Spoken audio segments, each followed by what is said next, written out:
what to do when your client is just unhappy with your team. Hi guys, my name is Deepak Shukla, founder at the Pearl Lemon Group. We're a business growth and development agency based in the UK, USA, as well as serving clients worldwide. And here today in day number, day number 84, we're here to talk about what exactly is it that you do when your clients just doesn't feel happy with the standard that your team is setting. But before we get into it, feel free to click the link in the description below to get access to 7 additional strategies that are not shared in this training. And feel free to reach out to us if you need any support with your own communications. So look, fundamentally, there's going to be times when there just seems to be, for whatever reason, a consistent series of mistakes that happen on the side of your team. Some of them you'll be aware of, some of them that you won't, and it will only become apparent over time. So the question is, what do you do in those circumstances? So with this in mind, there's a couple of things that you really want to consider, okay? So first of all, for the general development of your team, you want to invest. So first of all, you want to immediately try and solve the issue so it doesn't get worse, okay? So that's just the first thing, okay? If you can solve the issue as best as you can. You then want to ask the team, like, what happened? Now, everyone normally, usually we all get a second chance, let's say, okay?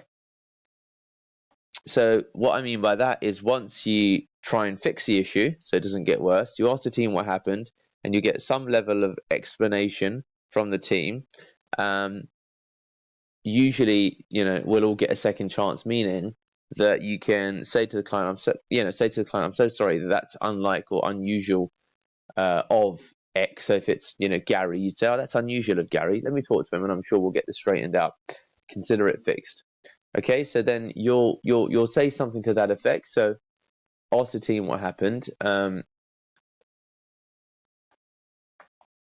Reassure the client this is unusual and that it won't happen again. This is the important part. Usually we all do get a second chance, okay? Now, if after all of that, and this is where it becomes problematic, if after all of that it still happens, then you follow steps 1 and 2. Then you need to basically put a new protocol in place for checking with that person, maybe.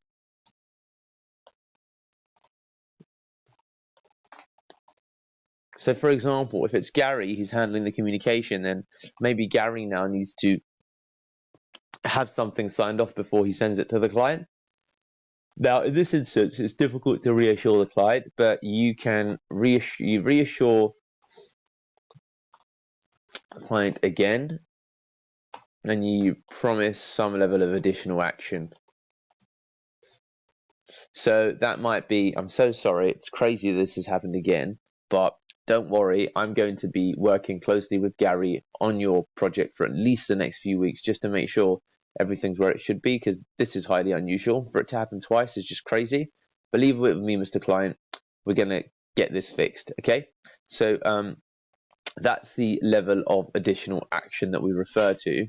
Now, if after all of that, there's a mistake again, that's where you take the person off the project, okay? Or remove them from client communications, okay? That's the other thing, okay? You can take them off the project or remove them from client communications if they're integral to the project, so that from the client's perspective, that person is no longer on the campaign, okay? That person is no longer on the campaign. And if you follow all of these strategies, then you should be able, and of course at that level, there needs to be a wider